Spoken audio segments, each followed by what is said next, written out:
Assalamualaikum. Apa kabar semua? And lastly, okay, 9.5, okay, to restore backup file. So what you should do, you go to file and then click restore. Okay, for this you click no.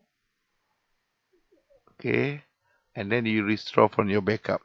Okay, again, this is just a demonstration. Okay, congratulations, you completed your MYOB Premier. And what you should do is do revision. Okay, for all the exercise, use a different name.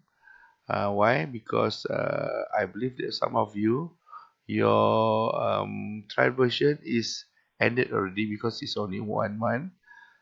So be prepared for your common test. No, it's not common test. Be prepared for your lab test. Okay, your lab test will be 2 weeks from now. Okay, thank you very much. I hope that you enjoy learning MYOB. Bye. Assalamualaikum.